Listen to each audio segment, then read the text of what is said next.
Ambassador Al stood before the great window of his ship and watched the stars. His crystalline body caught the light and scattered it across the walls in soft colors. He had served the hierarchy for 300 years. He had seen empires rise and fall. He had negotiated treaties that shaped the galaxy, but nothing had prepared him for this moment. The message had come 2 days ago. The hollow swarm had broken through the outer defenses of Prime. Millions were dead. The greatest military force in history had failed to stop creatures that moved like shadows and ate worlds like fruit. And now, for the first time in 10,000 years, they had asked for help. Al still felt the shame of it burning inside his chest. His people were ancient. They had mastered space travel when humans were still living in caves. They had built cities that floated among the clouds of gas giants. They had created art that made other species weep with its beauty. And now they were begging for salvation from the youngest, strangest, most confusing species in the known galaxy. Humans. The council had debated for 6 hours. Some had argued for death with dignity.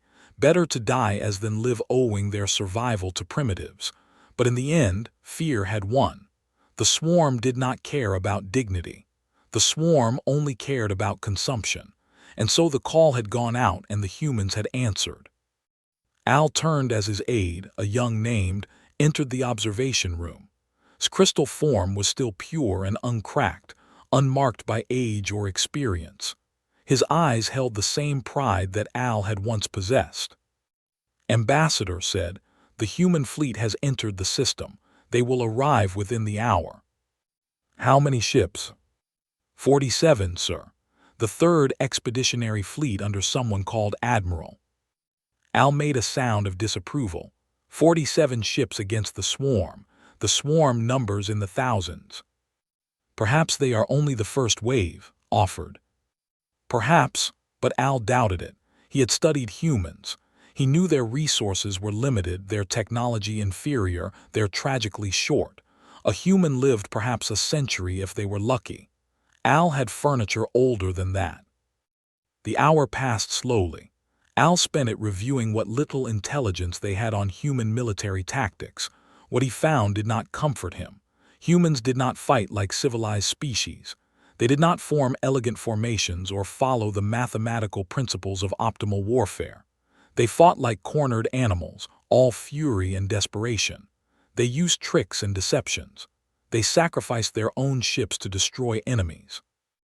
They even, according to one disturbing report, crashed their vessels directly into enemy targets when all other options failed.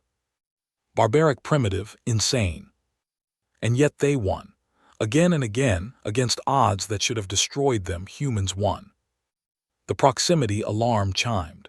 His voice came through the communicator. "Ambassador, the human fleet has arrived." Al moved to the window and felt his breath catch in his throat. The human ships were ugly. There was no other word for them. Where vessels curved like frozen music, human ships were boxes and angles and brutal practicality. They bristled with weapons. Cannons jutted from every surface like the spines of some deep-sea creature. Their hulls were and patched, marked by battles that would have sent ships to the scrapyard. But there was something else, something Al had not expected. The ships moved with purpose. They did not drift or wait for instructions. They spread out immediately, taking defensive positions, scanning for threats, communicating in rapid bursts of encrypted data. These were not showpieces. These were tools designed for one purpose: war. The flagship, a massive vessel called Unconquered, positioned itself at the center of the formation. Its name was painted on the hull in letters 3 stories tall. Al found himself wondering what kind of species named their ships such things. Ships bore names like Harmony of Stars or Eternal Grace. Humans named theirs Unconquered and Defiant and Never Again. A communication request appeared on his console. Al straightened his robes and accepted it. The face that appeared was human, female according to his briefings. Her skin was brown, her hair was black and gray, and her eyes were the color of deep space. She wore a uniform of dark blue covered in medals and insignia. Her expression was calm, but Al sensed something beneath it, something hard and sharp and patient. "Ambassador Al," the human said, "I am Admiral Commanding Officer of the 3rd Expeditionary Fleet. We are here to help." "Admiral," Al replied, "the hierarchy welcomes you and thanks you for your assistance in this difficult time." "Skip the formalities, Ambassador. I've read the reports. You've lost 2 colony worlds and your home system is under siege. We don't have time for pretty words." She leaned forward. "I need to meet with your military commanders within the hour. I need complete access to your tactical data, and I need your people to understand something very clearly." Al felt a flash of irritation. "And what is that, Admiral?" "We're not here to follow your orders. We're not here to fit into your battle plans. We're here to win. And if your commanders can't accept that, more of your people are going to die." The connection ended. Al stared at the blank screen for a long moment. Behind him made a sound of outrage. The arrogance to speak to an ambassador of the hierarchy in such a manner. But Al raised a hand for silence. He was thinking about what he had seen in the Admiral's eyes. Not arrogance, not pride, something else entirely. Certainty. The human was certain she could win. The meeting with the High Council was a disaster. Admiral stood before the 12 most powerful in existence and told them, in simple and direct words, that everything they were doing was wrong. "Your defensive formations are mathematically suicidal," she said, pointing to the holographic display of fleet positions. "You're trying to hold a line against an enemy that doesn't care about lines. The swarm will flow around you, cut off your supply routes, and eat you alive." High Commander, the leader of all military forces, rose from his seat. His crystal form was ancient, cracked with age, and filled with the cold light of fury. "You dare to lecture us on warfare. We were fighting wars when your ancestors were still crawling in the mud." Admiral did not flinch. "And how's that working out for you?" The silence that followed was terrible. Al watched as the Admiral laid out her plan. It was unlike anything that had ever seen. Ambushes, feints, sacrificial units designed to draw the enemy into traps, ships that would hide in asteroid fields and strike from nowhere, ground forces that would dig in and fight for every inch of soil. It was not elegant, it was not honorable, it was not the way. But as Al listened, he began to understand something. The way was beautiful, it was ancient, it was refined by tradition. And it was losing. At the end of the meeting approached him. The young's face was troubled. "Ambassador, the High Council has asked for volunteers to serve as liaisons aboard the human ships, to observe and report on their methods." And straightened. "I have volunteered to serve aboard the Unconquered." Al studied the young officer for a long moment. "Do you understand what you are asking? To live among humans, to fight alongside them. It will change you. You will see things that cannot be unseen." "I understand, Ambassador." But Al knew he did not. How could he? How could any understand what it meant to stand beside a species that had clawed its way to the stars through blood and fire and stubborn refusal to die? "Go then," Al said softly, "and may you find what you are looking for." Bowed and departed. Al turned back to the window, watching the human fleet hang in the darkness like a promise of violence. The war had begun, had been aboard the Unconquered for 3 days when the swarm attacked. He had spent those days in a state of constant confusion. The human ship was nothing like a vessel. It was loud. It smelled of metal and sweat and something the humans called coffee.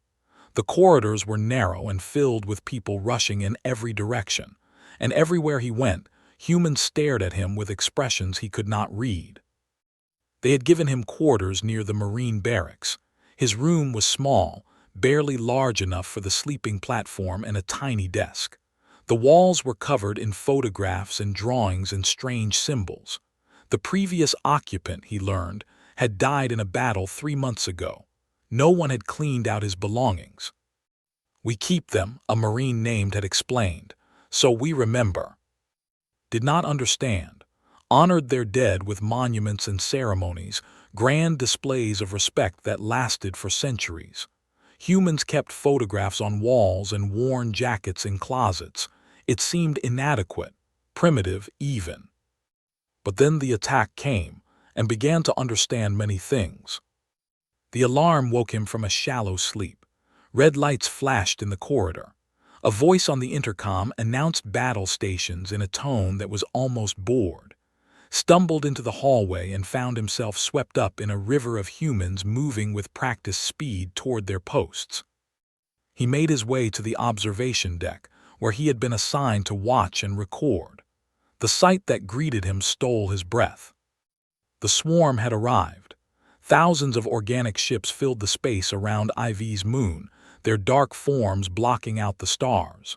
They moved like a living thing, flowing and shifting, probing for weaknesses. The defense fleet held formation, just as they had for centuries. And the human ships charged directly into the heart of the enemy. Watched in horror as the Unconquered and its sister ships broke every rule of space combat. They did not maintain distance. They did not preserve formation. They dove into the swarm like knives into flesh, firing in all directions, spinning and rolling to present minimal targets. An officer near him made a sound of disgust. Chaos, no discipline, they fight like wild animals. But was watching the tactical display, and he saw something the officer missed. The human ships were not fighting randomly. They were herding the swarm, pushing them toward a section of space where heavy cruisers waited with charged weapons. The chaos was a mask. Beneath it was calculation. The trap sprung. Cannons fired in perfect unison, destroying 300 swarm vessels in a single volley. The humans had delivered the enemy to their allies like a gift. But the battle was far from over. The swarm adapted quickly. They stopped pursuing the human ships and instead targeted the moon below, where millions of civilians waited in underground shelters. If the swarm established a hive node on the surface, they could breed reinforcements without end. Admiral's voice came over the fleet-wide channel. Ground forces, prepare for deployment. We hold that moon or we lose this system. Did not know what those last words meant, but he heard the response from the Marine barracks below. Hundreds of voices shouted something back, a sound that was part agreement and part challenge and part something else entirely. It made the crystal of his body vibrate in a way he had never felt before. An hour later, stood on the surface of IV's moon. He had not intended to go. His assignment was to observe from safety. But when Sargent had looked at him and asked if he wanted to see what humans really were, he had found himself unable to refuse. The landscape was gray rock and black shadows. The thin atmosphere offered little protection from the radiation of the nearby gas giant. Wore a borrowed human combat suit that fit poorly and smelled of its previous owner. Around him, the Marines of Bravo Company moved with grim efficiency. Was their leader. She was shorter than most humans, with skin the color of dark copper and eyes that missed nothing. She carried a weapon almost as large as she was, and moved with the easy grace of someone who had done this many times before. "Stay close to me, Crystal," she said. The nickname had appeared on his first day and stuck despite his objections. "When the shooting starts, keep your head down and don't be a hero." "I am an officer," replied stiffly. "I have combat training." Smiled, it was not a kind smile. Training is what you do before people start dying. This is what comes after. The swarm found them 20 minutes later. They came boiling out of a crater, thousands of creatures that looked like nightmares given flesh. They had too many legs and too many teeth, and they moved faster than anything that size should be able to move. The sound they made was not a sound at all, but a vibration that felt in his bones. The Marines opened fire. Had seen soldiers in combat. They fought with precision and elegance, each movement calculated for maximum efficiency. The humans fought like something else entirely. They screamed as they fired. They curse it in languages did not know. They laughed, actually laughed, as monsters charged toward them. A creature broke through the line and lunged at. He raised his weapon, but his hands were shaking too badly to aim. Then was there, putting herself between him and death, firing point-blank into the creature's face until it stopped moving. "I told you to stay close," she shouted. The battle lasted 4 hours. 4 hours of noise and blood and terror. Fought as best he could, but mostly he watched. He watched humans take wounds that should have killed them and keep fighting. He watched them drag their injured to safety under impossible fire. He watched them die, and he watched their friends pause just long enough to close their eyes before returning to the fight. When the ammunition ran low and the swarm kept coming, made a decision. "The hive node is 400 meters east," she announced. "We destroy it, they lose coordination. They become stupid." A Marine named shook his head. "We don't have enough people to push through that many." "Then we make do with what we have," checked her weapon. "I'll lead the charge, everyone else provides cover." "That's suicide," said. Looked at him. Her face was covered in blood and dirt, but her eyes were clear. "Maybe, but those shelters have 2 million people in them. Kids, Crystal, families," she shrugged. "Some things are worth dying for." She charged. 6 Marines followed her. They ran into a wall of swarm creatures, firing and screaming and never slowing down. Watched take a wound to her leg and keep running. He watched her take a wound to her shoulder and keep firing. He watched her reach the hive node and plant explosives with hands that had to be broken. The explosion lit up the gray landscape like a new sun. The swarm faltered. Without the hive node's coordination, they became confused, disorganized. The remaining Marines pushed forward, driving them back, finishing them off. Found lying in the crater where the hive node had been. She was alive, barely. Her suit was torn open and her blood was red, so red against the gray stone. "Did we get it?" she asked. "Yes." She smiled. It was genuine this time. "Good." They evacuated her to the Unconquered. The doctors said she would live, though she would carry the scars forever. Sat outside the medical bay for 6 hours waiting. When she finally woke, he asked her the question that had been burning in his mind. "How do you do it? How do you face death like that? How do you bear the losses?" Was quiet for a long moment. Then she reached out and took his hand, her soft human flesh against his crystalline surface. "We don't fight because we think we'll live, Crystal. We fight because something matters more than living." She squeezed his hand. "Today it was those kids in the shelters. Tomorrow it might be something else. But there's always something. There has to be." Felt something crack inside him. Not his body, but something deeper. Something old and proud and foolish. "I think I understand," he said. Smiled again. "No, you don't, not yet, but you will." The next day attended the memorial service for the fallen Marines. The humans did not stand in dignified silence. They wept. They raged.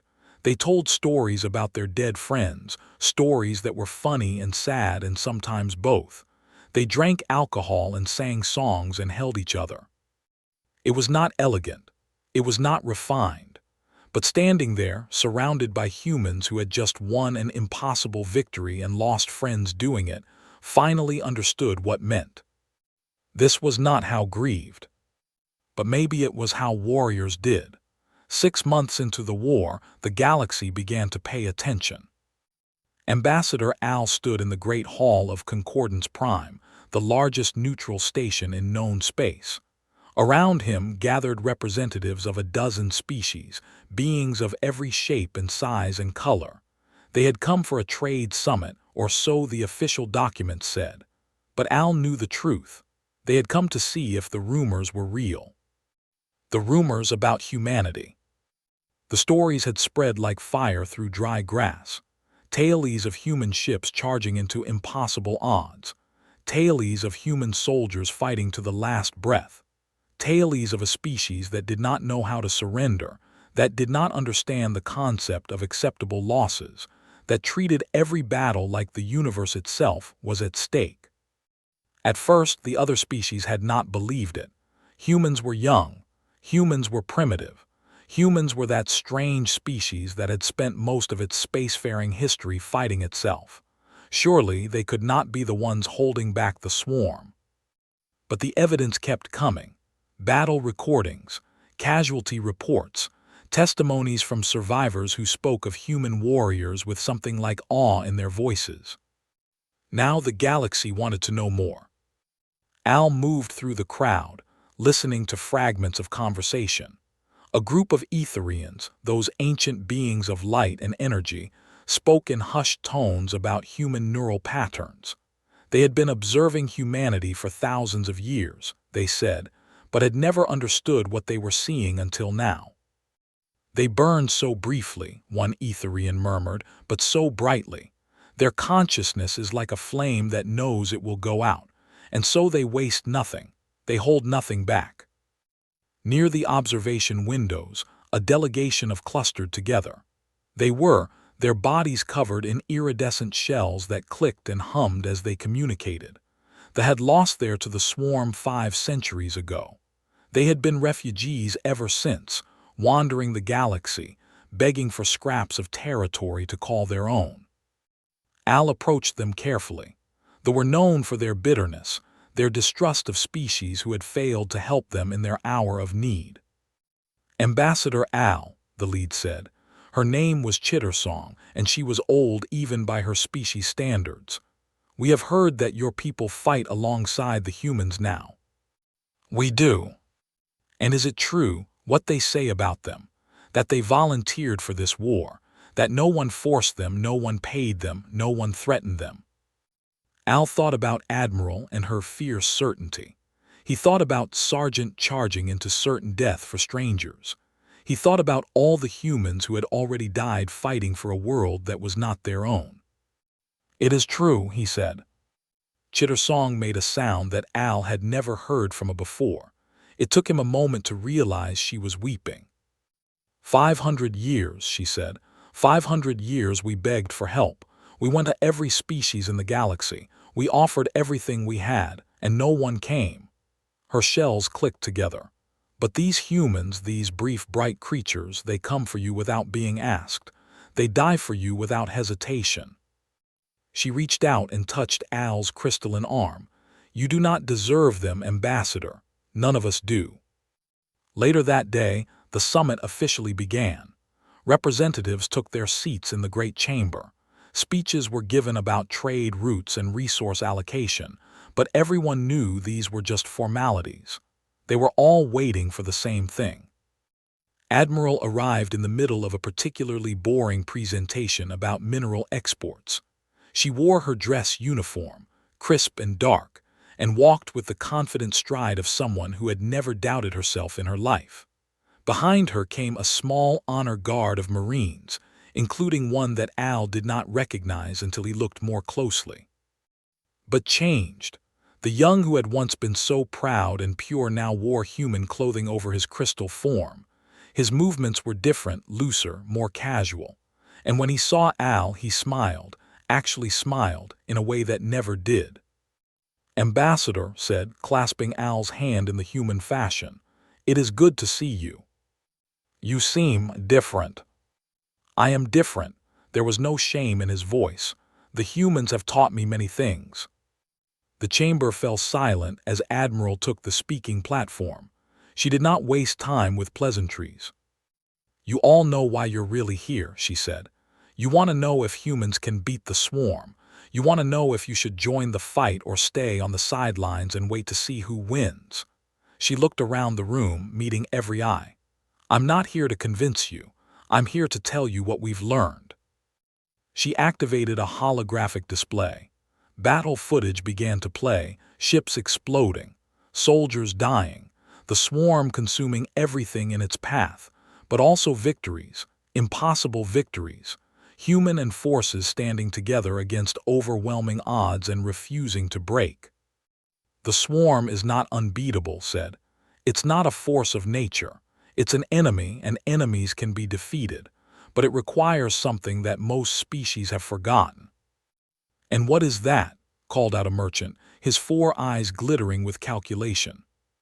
"Commitment," said simply. "Total commitment, not when it's convenient, not when the odds are good, always, every time, no matter the cost." The room was silent. "We lost 4,000 soldiers taking back IV's moon," she continued. 4,000 human beings who will never see their homes again. And we would do it again tomorrow, and the day after that, and every day until the swarm is gone or we are. A elder rose from her seat. She was ancient, her shell faded to pale gray, but she moved with purpose. She walked slowly to where Admiral stood, and then she did something that made the entire chamber gasp.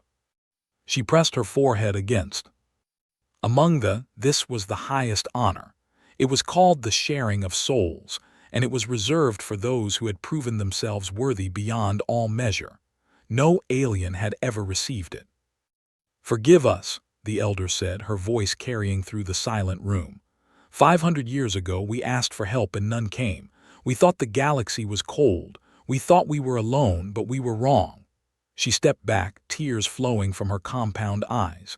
"You have shown us that courage still exists, that sacrifice still matters, that some species will still fight for those who cannot fight for themselves." She turned to address the room. "They will send what ships we have. They are old and few, but they will fight. Because if we do not stand with the humans now, we do not deserve to call ourselves a people." One by one, other species rose. The Etherians, ancient and wise, announced they would provide intelligence and medical support.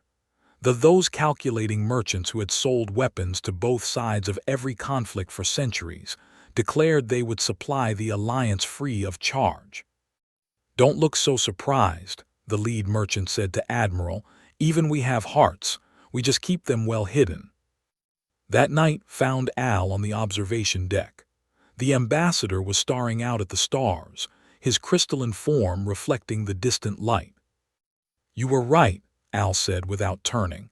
"That day you left for the unconquered, I told you it would change you. I did not realize it would change all of us." Stood beside him. "The humans have a song. They sing it before battle when the fear is greatest. Do you want to hear it?" Al nodded. Began to sing. His voice was not made for human music, but he had learned it anyway. The words were about loss and defiance, about standing against the darkness even when the light was failing. As he sang, Al felt something shift inside him. Pride was not enough. Dignity was not enough. What mattered was what you were willing to do for others, what you were willing to sacrifice. When the song ended, Al turned to his young colleague. "Teach me," he said. "Teach me to be what they are." Smiled. It was a human smile, full of warmth and sadness and hope. "That's what they've been teaching all of us, Ambassador, every day, with every drop of blood they spill." In the darkness between stars, the word was spreading. Humanity had come. Humanity was fighting. And for the first time in a very long age, the galaxy was beginning to believe that tomorrow might be worth fighting for.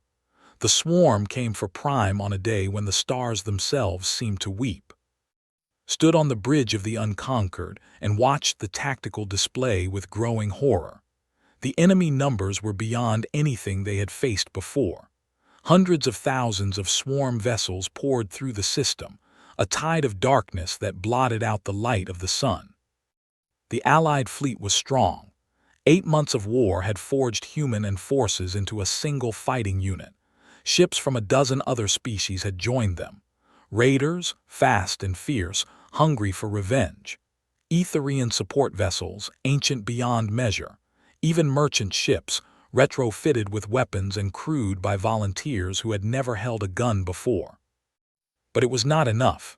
Looking at those numbers, knew it could not possibly be enough. Admiral stood at the center of the bridge, her face calm. She had aged in these 8 months. Gray had spread through her black hair. New lines marked her face. But her eyes were the same as ever, dark and deep and absolutely certain. "All ships," she said into the fleet-wide channel. "This is Admiral. The swarm has come for the..." 12 billion people are depending on us today. I won't lie to you. The odds are bad. The enemy has numbers we can't match." She paused. "But they don't have what we have. They don't have people who choose to be here. They don't have people who fight for something bigger than themselves. They don't have us." Felt those words vibrate through his crystal body. Around the bridge, human and officers stood a little. "Today we hold the line," continued. "Today we show the swarm that some things cannot be consumed. Some things cannot be broken. Today we show them what it means to face the allied forces of a galaxy that has finally learned how to stand together." She cut the channel and turned to her tactical officer. "Signal the fleet. Begin Operation Last Light." The battle began. Had seen combat before. He had fought on the moon of IV, had watched humans die beside him, had learned what it meant to stand in the fire and not break. But this was something else entirely. The Unconquered led the charge into the heart of the swarm. Around it, human destroyers and cruisers fought side by side. They used every trick they had learned in 8 months of war.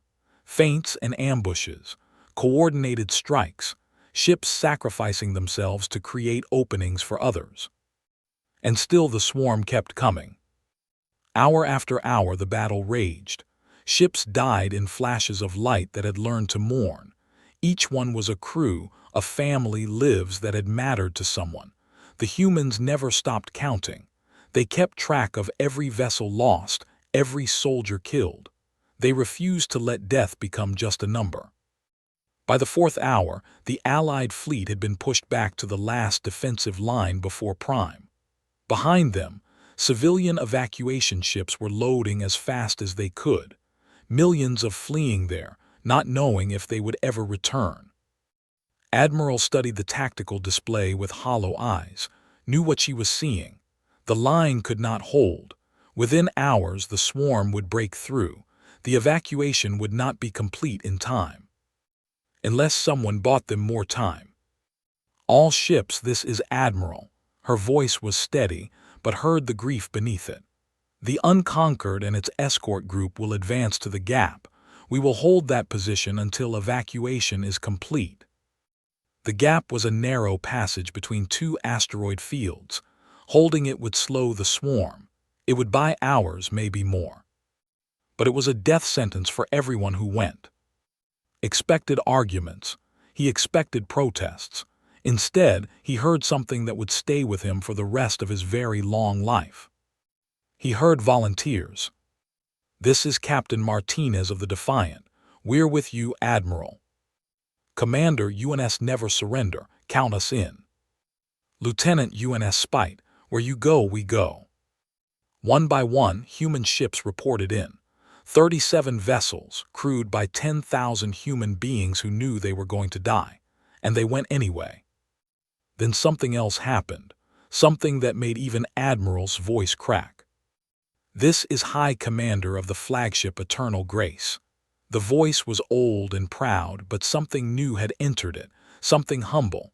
"The battle group will join you at the gap. We will not let you stand alone." A moment of silence, then spoke. "High Commander, this is a one-way trip. You understand that?" "I understand, and I understand something else, Admiral." His voice grew soft. 8 months ago I called your people animals. I called you primitives. I was wrong. You have taught us what courage truly means. It would be our honor to die beside you." The channel erupted with other voices. Raiders, Etherian medical ships, even 3 merchant vessels, their crews armed with whatever weapons they could find. The fleet that moved to the gap was not human alone. It was the galaxy, united at last. Found Sergeant in the Marine barracks. She was checking her weapons, her movements quick and practiced. The scars she had earned on IV's moon were still visible, pale lines against her dark skin. "Crystal," she said without looking up, "you should be on an evacuation ship." "So should you." She laughed. It was a tired sound but genuine. "I go where the Admiral goes, that's the deal." Sat down beside her. "I want to fight with you at the gap." Now she looked at him. Her eyes searched his face. You've changed, you know that. When I first met you, you were all pride and protocol. Now look at you, wearing human clothes, singing human songs." She shook her head. "What would your people say?" "My people are learning," said, slowly, "but they are learning because of you, because of all of you." Was quiet for a long moment. Then she reached out and took his crystalline hand. "You know we might not make it, right? Not might, probably won't." "I know. And you're still coming." Thought about everything he had learned in 8 months of war, about sacrifice and courage and what it meant to be part of something bigger than yourself, about a species that burned briefly but brightly, about finding something worth dying for. "There is nowhere else I would rather be," he said. The Battle of Gap lasted 9 hours. Fought beside and the Marines of Bravo Company. They boarded swarm vessels and destroyed them from within. They held corridors against waves of creatures that should have overwhelmed them. They died, one by one, and the survivors kept fighting. In the 6th hour, a swarm creature broke through their lines. It lunged forward with its endless teeth and threw herself in front of him. The impact threw her across the corridor. She hit the wall hard and did not get up. Killed the creature. He killed the next one and the next, until his weapon overheated and he had to fight with his bare hands. When the corridor was finally clear, he ran to where lay. She was still breathing, but barely. The wounds were too many, too deep. Even human medicine could not save her now. "Crystal," she whispered, "did we hold?" Looked at the tactical display on his wrist. The evacuation ships were away. 12 billion safe. "We held," he said. Smiled. "Good, that's good." Her eyes found his. "Remember what I told you about something mattering more than living?" "I remember. This was mine, you, the all of it." Her hand found his and squeezed weakly. "Tell them what we were, Crystal. Tell them we were human." Her eyes closed. Her hand went limp. Wept. The tears came from somewhere deep inside him, from a place he had not known existed. They were not crystalline and cold like tears should be. They were warm and wet and full of grief. Human tears. Somehow, impossibly, he was crying human tears. Around him, the battle raged. Ships burned and soldiers died and the swarm howled for blood, but stayed where he was, holding his body, honoring her sacrifice the only way he knew how. By the time the relief fleet arrived, the Battle of Gap was over. The Allied forces had held long enough. The evacuation was complete, and against all odds some of them had survived. Admiral stood on the shattered bridge of the Unconquered. Her fleet was broken. Half her ships were gone, but she was alive and Prime was safe. High Commander approached her. His ancient crystal form was cracked and damaged, marked by the battle he had nearly died fighting. He moved slowly to stand before her, and then he did something no had ever done for an alien. He knelt. "Admiral," he said, his voice carrying across the ruined bridge, "you have earned that which we give to no outsider. You are now soul bonded. Our people are one with yours from this day until the stars grow cold." Looked at him for a long moment. Then she reached down and helped him to his feet. "Get up, Commander," she said softly. "We've got a war to finish." Behind them, through the shattered windows of the bridge, the sun of Prime rose over a world that had been saved. The cost had been terrible. The price had been paid in blood and fire and lives that could never be replaced. But the line had held. And the galaxy would never forget. 100 years had passed since the end of the Swarm War. Arch-historian stood before the monument on Prime and watched the crowds gather. His crystal body was old now, crossed with the fine cracks of age that marked centuries of life. But his eyes were bright, and his memories were clear. The monument was called the Eternal Vigil. It rose 1,000 meters into the sky, a sculpture of such beauty that visitors often wept when they first saw it. The centerpiece showed figures standing side by side, human soldiers and warriors, raiders and Etherian healers, volunteers and a dozen other species. They stood together, facing outward, as if protecting the world behind them. At the very front of the group stood two figures. One was a human woman with fierce eyes and a weapon in her hands. The other was a young officer, standing beside her, ready to fight and die. And frozen in crystal and light, forever watching over the world they had saved. The crowd today was vast. Representatives had come from every corner of the galaxy. Dignitaries and common people, soldiers and artists, the old and the young. They came as they did every year on this day, the anniversary of the Battle of Gap. They came to remember. Walked through the crowd slowly, his aide keeping careful pace beside him. He was old, possibly the oldest being present. He had lived to see things he had never imagined. The complete destruction of the swarm, hunted to extinction by an alliance that refused to stop until the last creature was dead. The founding of the unified worlds, a galactic government built on the principles that humans had taught them. 100 years of peace and cooperation, of species working together instead of fighting each other. All because of what had happened here, all because of what humanity had given them. A young child ran up to him, her crystalline form still pure and unmarked. She wore a medal around her neck, the symbol of the unified worlds. "Are you really him?" she asked, her voice full of wonder. "The one who fought beside the humans?" Smiled down at her. It was a human smile, the kind he had learned from so long ago. "I am." What were they like? The humans, I mean.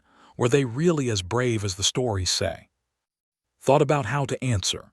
He thought about charging into certain death to save strangers. About Admiral standing calm and certain as the world burned around her. About and all the others who had died so that people like this child could live.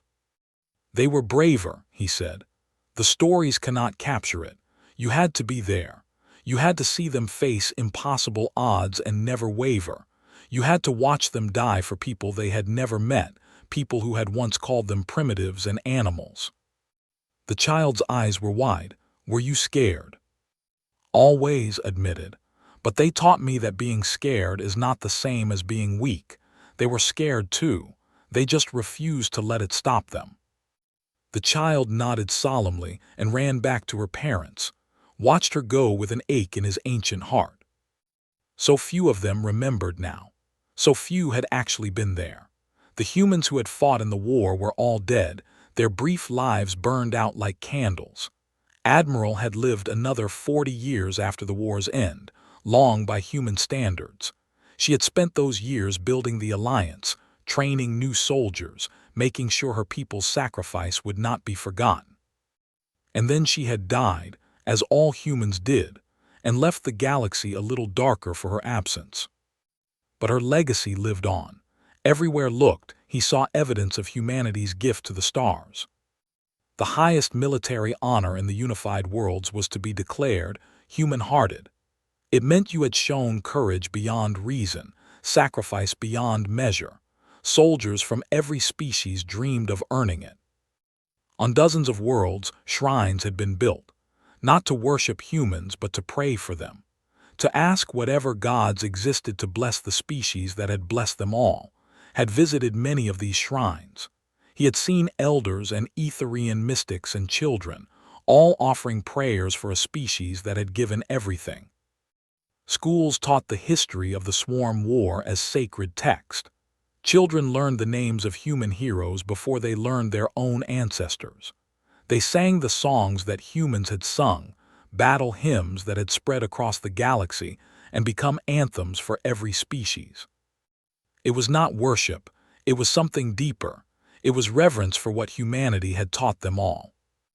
That night left Prime. His private ship was small and fast, a gift from the Unified Worlds Council. He had one more journey to make, one he made every year on this day. The trip to Earth took 3 days. Spent the time reading old letters and watching old recordings. Videos of laughing at a joke he did not understand. Audio clips of Admiral giving speeches that still made his crystal resonate. Photographs of human faces that he had loved and lost. Earth was beautiful. Even after 100 years, it still surprised him. Green and blue and white, wrapped in clouds, teeming with life. The humans had nearly destroyed it once, he knew. They had fought wars and polluted and driven their own species to the edge of extinction. And then they had chosen differently. They had decided their world was worth saving, just as they had decided the galaxy was worth saving. Landed in a small town in a place the humans called Japan. The cemetery was on a hill overlooking the sea. Cherry trees bloomed along the paths, their petals falling like pink snow. Admiral's grave was simple, a stone marker with her name and dates. No titles, no honors, just as she had wanted. Stood before the grave for a long time. The wind carried the scent of salt and flowers. Somewhere in the distance, children were playing.